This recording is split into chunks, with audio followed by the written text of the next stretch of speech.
everyone, and welcome back to another episode of Making a Difference in Mental Health. I'm your host, Danielle Young. I'm your co-host, Wendy Grier. And we are back with another special episode. We have one of our friends of ABH, one of our colleagues here, Mr. Francisco Silva, who's a therapist and also from the Frederick, Maryland office. Francisco, welcome to the podcast. Yes, thank you. It's an honor and it's a pleasure to be here. Absolutely. So happy to have you. So, we're not going to waste any time. I want the audience to know who you are. And so we're just going to jump right in to our line of questioning, so to speak. So tell us how you came about to ABH. Yeah, sure. So when I was actually getting my master's degree, I was doing an internship at a facility called Crossroads Center of Frederick, which is a place where we help people recovering from addictions. And my supervisor there was Michelle Jefferson, who was a coworker there at ABH. And she told me nothing but great things of ABH. So after my 2-year journey at Crossroads, she connected me with Amanda, who's a director at ABH. And that's really how my journey started. So I've been eyeing ABH for a very long time. So I felt that I already started ABH a long time ago before I actually started. Love it. Very, very nice. So is there any particular thing in your life that drew you to this profession? What's your mental health journey? Yeah, and I appreciate you asking because everybody has a different journey, right? So with me, when I was growing up, I grew up as a very shy kid, a kid who was very insecure, and I remember getting zeros in my assignment despite me finishing the assignment and completing it. But just so I don't have to present it in front of the class, I just told my teacher I didn't bring it. Okay, so that's where I came from. But as you can tell, I am no longer there. Okay. And everything started when I was 16 years old. I ended up meeting a gentleman who took me by his wing and started mentoring me directly, and also told me, you need to start reading self-help books. Start here. And that's where my journey really started. I took personal responsibility of my own healing, my own recovery. I never went through any trauma or anything like that, but I needed to grow in certain areas of my life, just like everybody needs to grow in certain and different areas. And I started reading 1 to 4 books a month, depending on the month and how busy I currently was. And immediately what I started to notice is that people started to reach out to me for help. That's how much I grew. I went from not talking to now suddenly people were reaching out to me. And one of the ways to discover what your gifting is what do people ask you for help for? And I started to notice that it was always something associated with personal growth and mental health related questions. So I am enjoying just hearing about your journey. And, you point something out that it might not have been something extremely major, not something that's extreme trauma. Sometimes that's the way in which people either come to ABH as a client or even a clinician, right, becoming a professional because of certain traumas in the past. But it can be something as might be simple to us, but for you to get on the trajectory of the journey of just being able to be organized and just being able to have your life in a way that it's exemplary to others is understanding and finding out that you needed to grow somewhere. But there was something else that you said too that I find it's important, especially for males, is that there was a male mentor or there was a mentor somewhere along the way that showed you and steered you into a path that at the point of about 16, you realized, okay, I need to switch this trajectory of my life. And how you find that people are now drawn to you because of the steps that you decide to make with a mentor that you now continue to repeat. And not only is it like a pattern, but it's a routine and a way of life for you that now you're able to give that extension of yourself. So your way and your journey to this point, is very interesting from some of the topics that we've had, because we've had a lot of, like heavy topics lately, and it really sometimes is too. It can be heavy where I need to organize my life. I need to be on a specific path. So Thanks for sharing that. I mean, it's very helpful to people who are listening that, when there's that it thing that is your barrier or your thing that thinks it will define you for the rest of your life, and you fight through it and you change it so that you can get on the other side. That's very empowering for people to hear. And like Danielle said, although it was you being painfully shy, that's a big deal. It was a big deal in your life. And so, kudos that someone came along and probably saw something that you didn't see yet and wanted to mentor you. That's usually how it happens. And then, here you are now on your way. Right. Oh, absolutely. Absolutely. I mean, we all need especially males, we all need another male figure. We all need somebody to look up to. We all need somebody who believes in us more than we believe in ourselves. Eventually, that belief catches up where we see what the other person saw. But normally, like you said, Miss Wendy, they usually see something in us, which is called potential, right? And potential alone is worth nothing unless you start working it out so it can manifest into the person that you were always created to be. Right. So I'm a true believer in paying it forward. Someone along the way gave you an opportunity, you a chance to do what you want to do. And so when you reach that goal, then let somebody else prosper from your knowledge and education and skills. So paying it forward is everything. What about you, Danielle? I feel the same way. I mean, I feel in many ways too. Wendy has paid it forward to me and been somewhat of a mentor to me. And I also believe that we give back in a way of service. I mean, we serve our community in certain ways, whether it's mental health, empowerment. You talk about personal growth and responsibility. You talk about seeing the potential and finding ways to push that potential forward. You have to put work and effort into it, but someone had to teach you that, and now again, you can pay it forward and teach someone else. Doing this podcast, this is something that Danielle and I have talked about and felt passionate about, and said, why don't, what organization is really out there trying to just destigmatize mental health, pick apart things that, the average person who's not in our field may have questions about or worry about, and just put it out there and explain it. And, hopefully, we're doing a good job. We're, excited that this is our, second season and we're live, and it's just, we're constantly growing and thinking. So I love it. I love it. So speaking of growth, what are you most proud of since you've been eyeing ABH for a little while and now you're here? So, with being with ABH, what are you most proud of? Yeah, so when I was with Crossroads, it was a phenomenal organization, and I grew a lot because I was with a population that, struggled with addiction, and with addiction comes trauma and so much more. I mean, what I have found is people that struggle with addiction struggle with their marriage, struggle with their finances. They normally have a legal charge. Because they have a legal charge, they have a hard time finding a job. They burn probably all of their bridges. So I noticed very quickly that there was many departments that were broken. So there was a lot of opportunity for growth as a whole. But being in an outpatient addiction, the main focus is addiction. And once they graduate the program, we got to refer out so they continue their mental health journey. And that's the part that was missing that I wanted. So with ABH, I get that. Plus, I'm seeing clients that have gone to the ranch, which once again deal with addiction. So now I can focus on their mental health, which is what I wanted to do from the beginning as well, to really complete the journey, because the journey never stops. Sure, they've gotten a certain degree of sobriety, but if they haven't healed certain triggers in their life, it's just a matter of time before they go back to the addiction that they're no longer in, right? So that's what brought me to ABH. But when it comes to some of the things that I'm very proud of, what I absolutely love, is when a parent gives me a call or tells me of the amount of progress that the child has made.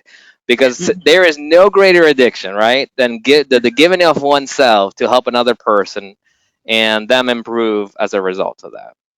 Absolutely. Especially to see a child, grow. That's my area, because I, spent a zillion years in child welfare. And so my work with children 24/7, keeping them safe, helping them to grow and be the best that they can be in the circumstances that were handed to them. So that is a big joy to have someone call and say, look, great progress. I love, it just takes the stigma away from mental Yeah. health when people Yeah. can really see it in real time that it works if you're doing what you're supposed to be doing.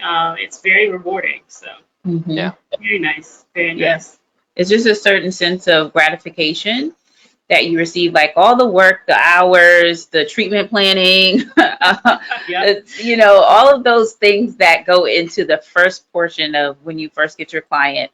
And then to see them 3 months, 6 months, a year Year down out. the line, the treatment goals are met, the parents call you, guardians or whomever, and say, wow, I don't know if they call you Mr. Silva or Mr. Francisco. I don't know what they call you, but they say, hey, this really helped. This really helped. Thank you so much. Little Johnny is doing so much better.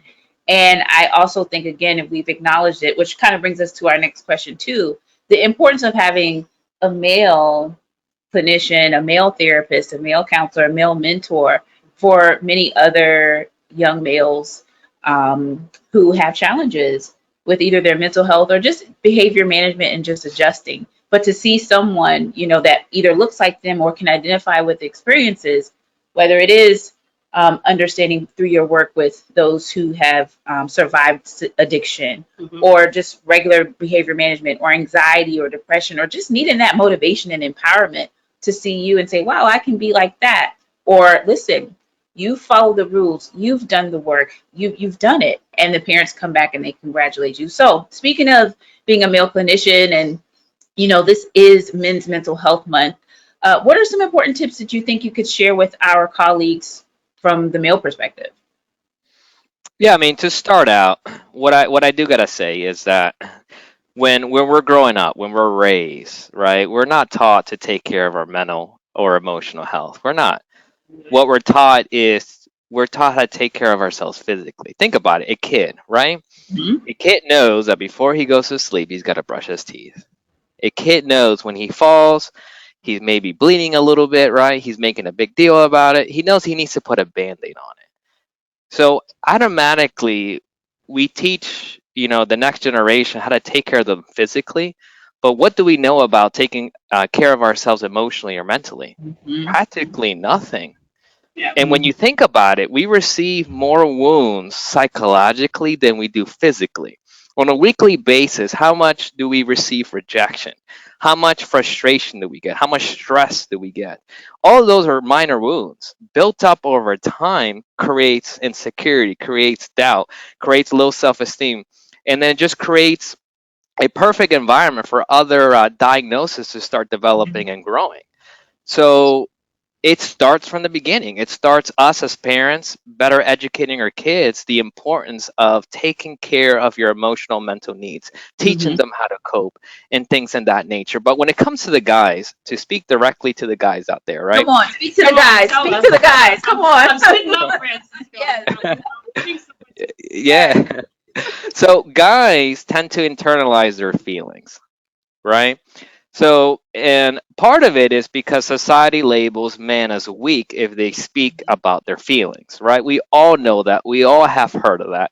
But what I will say to that is that whatever you bury alive stays alive. And despite you not speaking about it, it is negatively impacting you. And the more that you carry it around with you, the more it impacts you. Think about this, right? Because I work out, right? And I used to use a lot of ankle weights. I'm not sure if you guys know what ankle weights are, right? It's what you kind of put on your ankles, you kind of wrap it around. It doesn't weigh a lot. It's probably 1 to 2 to 3 pounds per ankle. And you wear as you're running, as you're doing stuff. And the whole idea behind it is that after maybe 30 minutes to an hour, you take it off and you feel light as a feather. You're growing muscle and so forth. But I bring that example because those wounds, even despite being very small, something as small as light as 1.5 to 2 pounds ankle weights. If I were to tell you, don't take it off for a day, how would you feel? Let me take it a step further. Don't take it off for a week. Mhm. Mhm. How do you feel now? In Yeah. fact, don't take it off for a month. How do you feel? You Mhm. probably start complaining. You start being grouchy. You start being mad. You're impatient. But is there something wrong with you, or it's just the ankle weights? It's what you're carrying that's really the problem, that is influencing other behaviors in your life. And Yeah. all you will need to do is just take the ankle weights off.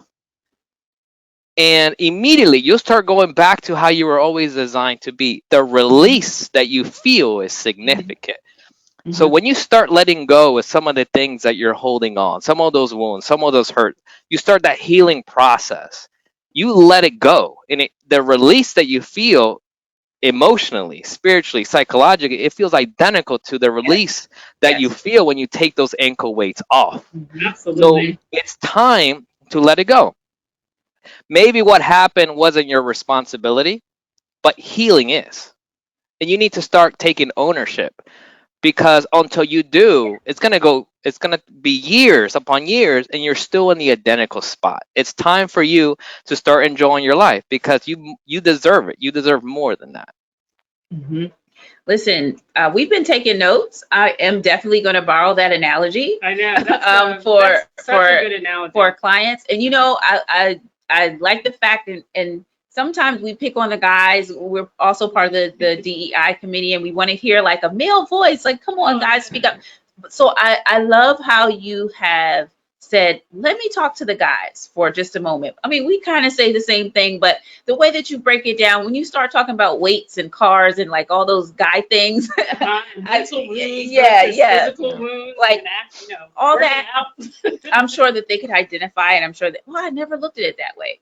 But I mean, you've given us a lot of nuggets today, and I think maybe one of our last questions before we wrap up is just again for the men, if you could sum it up in maybe one or two sentences or however you feel, how important are men in mental Mental health? health. Well, it's important because it breaks that barrier, it breaks that stigma.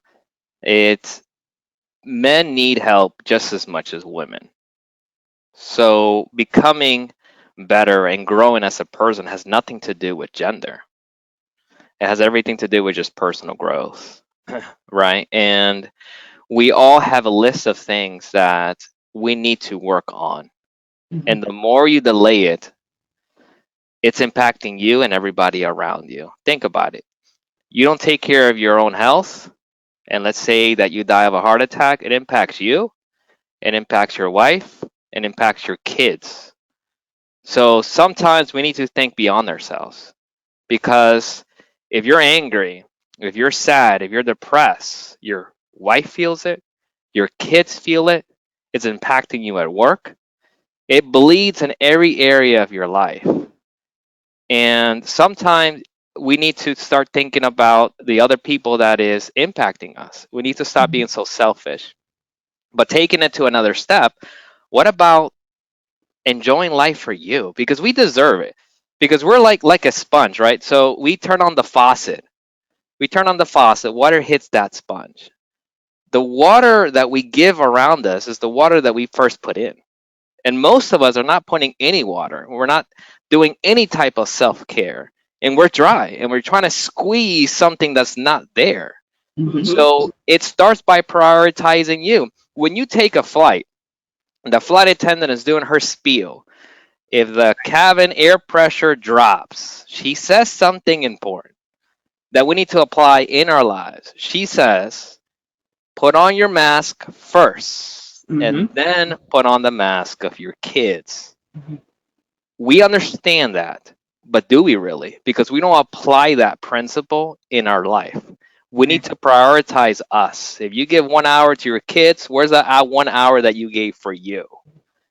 So we need to go back to the basics. We forgot what those basics are. We need to just go back to that. And when we go back to it, immediately we're going to be able to flourish and be happy, be joyous. We need Mhm. to just go back to taking care of ourselves. Mhm. And we talked That's about self that. care tip. We're always talking about Self care. self-care. In our last episode, we talked with Mr. Kyle O'Connor, and we also talked about going back to the simple things. Taking a walk, taking a break, getting that hour back. Because as you use the analogy of the sponge, oftentimes here we use you can't pour from an empty cup. So if Right, you're pouring out to everyone else, where's your portion? right. So, Wendy, anything else before we I before just we I wrap up? love it because it touched Yeah. upon everything that's so important, especially if you're not right and you're carrying the weights of depression and anger and how it just bleeds out to everything that you do from work to your family. That's so important to understand. And that, yes, I think the way you said it was, everybody needs help. Right. Yeah. Don't focus on the gender. Everybody needs help. And if we all could just take that one little statement and apply it, we would all be better off. Yep. Get the help. Yeah. It's Absolutely. Okay. Yeah. All right. Well, Francisco, we thank you so much for joining us. We had a great conversation. Yes, we did. I've taken some notes. We have some nuggets. We have some jewels to use. Even with our clients, like I said, I'll be using that. Analogy. Yes, those analogies. I'll be using that. But my name is Danielle Young with my co-host, Wendy Grier. This is Making a Difference in Mental Health. We are always striving to make a difference in mental health. We will see you next time. Take care. Thank you.